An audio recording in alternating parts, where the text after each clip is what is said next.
everybody, welcome to Extension Monthly. I'm Jennifer Davidson, the County Coordinator with Alabama Cooperative Extension here in Russell County.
Okay, the most important thing when handling bees is just to go slow, be gentle, don't drop the hive or bang around on the hive.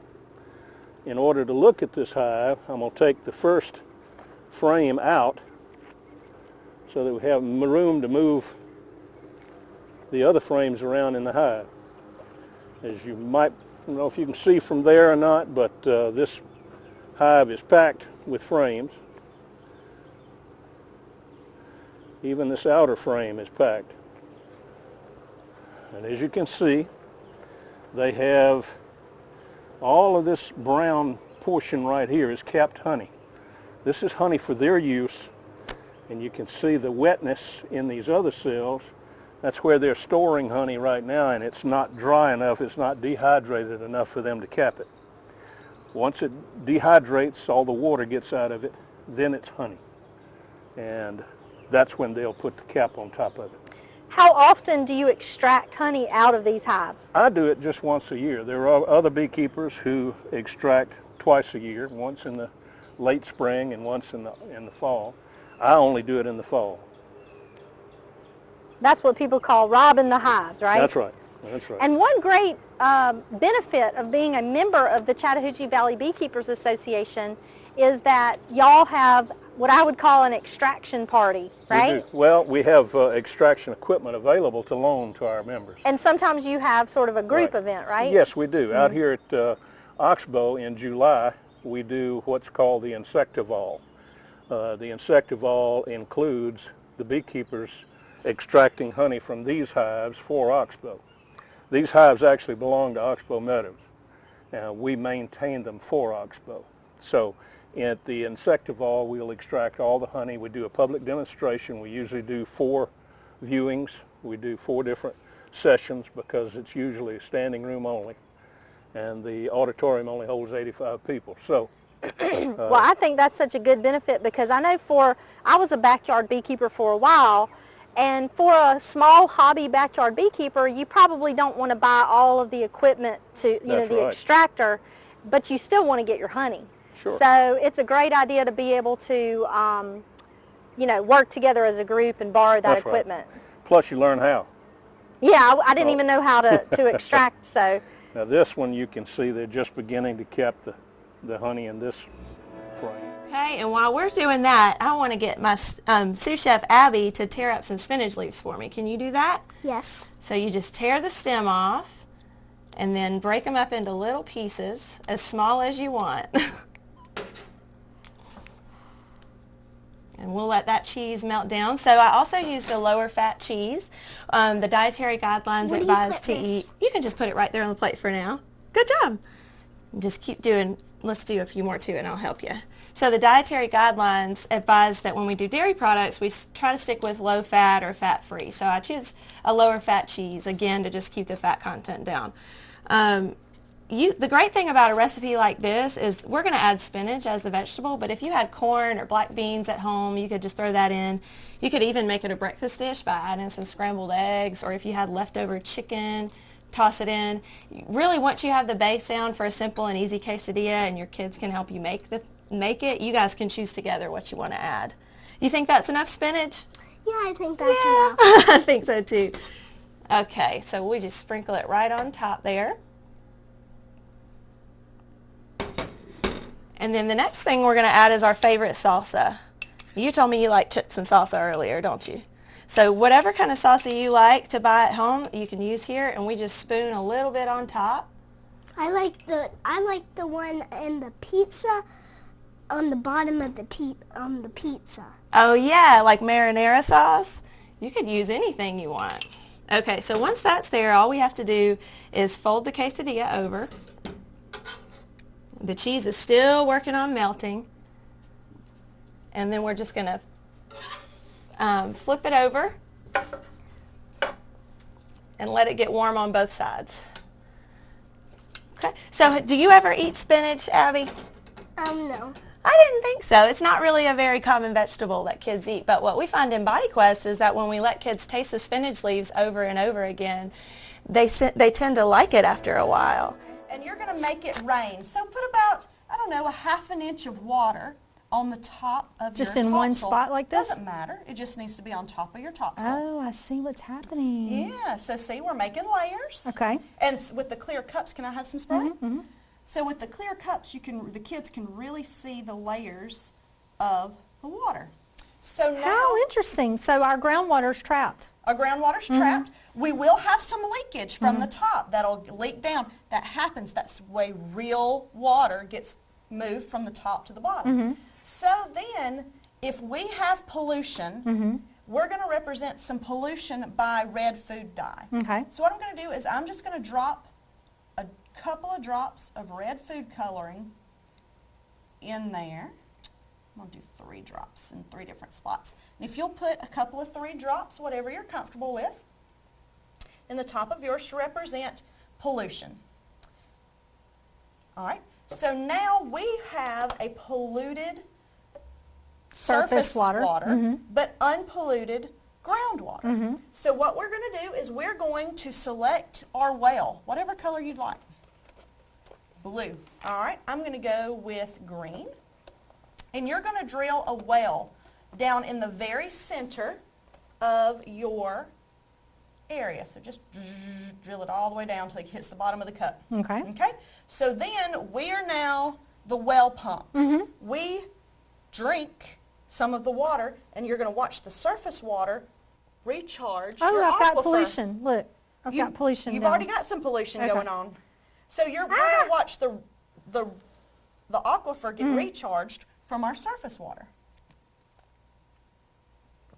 Well, I got to tell you, Jeannie, I'm not loving that taste, but Oh, I love it. But as you can see, I have a some little red sweet, right there. y'all. You're the one who likes the chocolate. You should like it. So you can see some of the red starting to leak down Yeah. into our aquifer. And that's the danger of having pollution in our environment and in our surface water and not taking care of it, not taking care of our water, is it gets down into that drinking water, that water we use every day to shower, to cook, and everything we use to Very water cool. our animals. And so the kids can just keep recharging their station and keep drinking. There are some other things you can use for pollution. You can use pixie sticks and rip it off, and they can dribble that around. You can use, if you want to do that, you're welcome to. oh my goodness, my children love pixie sticks.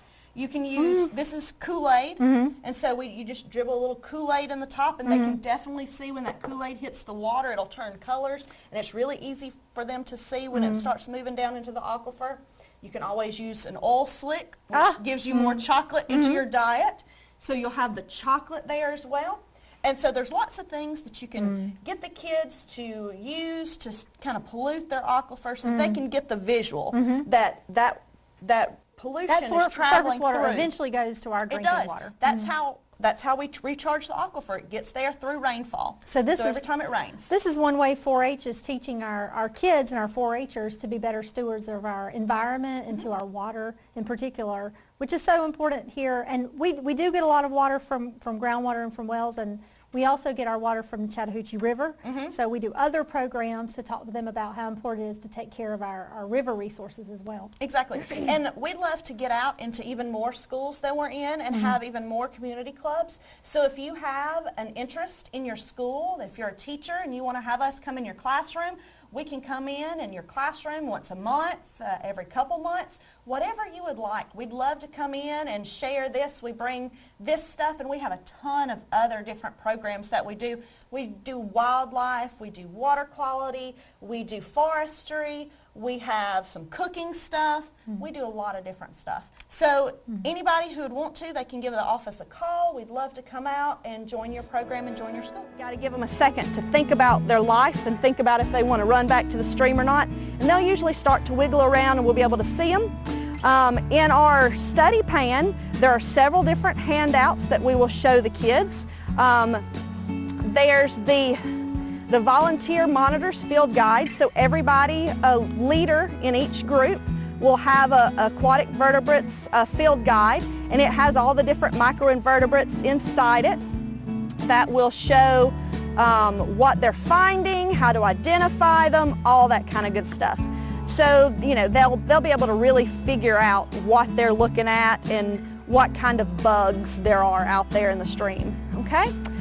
There's also going to be a cheat sheet, if you will, a quick guide to the macroinvertebrates and the snails that they might find in this stream. And the macroinvertebrates are split up into 3 different categories. A category 1 bug is very pollution intolerant. That means they can't stand any single little bit of pollution at all. And a category 2 bug can stand a little bit of pollution, but a category 3 bug could handle a whole lot of pollution. All right, so now we're going to also look at the microscope that we have, for the kids can put the bugs in the microscope and they can see them up close. And then we've also got our big giant field guide that we're going to use to keep everybody under control and managed. And then when we find those little bugs, we've got a pipette, and we've also got a pair of tweezers to be able to pick up, because some of them are super duper tiny. And then we'll look at them and we'll make sure we get them right back in the stream. So now we're going to go in the stream, we're going to see if we can find something, and we'll be right back.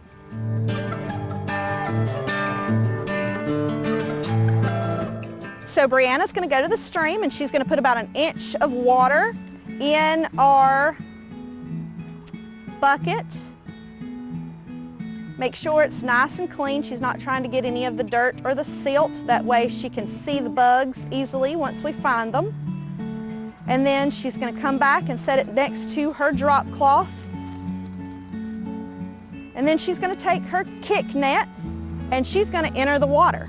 We would usually have about 1 adult for every 8 kids headed into the water. And what she's going to do is she's going to walk across the stream and up underneath the edges of the stream banks and around that fallen log. She's going to find lots of different leaves. She's going to be able to find lots of mud, lots of places that little bugs would love to be. So she's trying to scoop up those little leaves, those little bugs that are filling up on the bottom, living in the silt and the sand.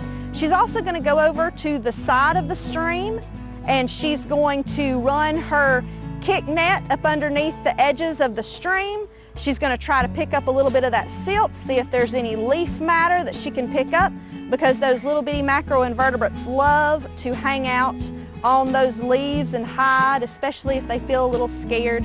And then she's going to come back in a little bit after she finishes that and she's going to spread that stuff out and we're going to check it out. I'm going to go in the stream and help now, and hopefully we'll be able to find you some bugs.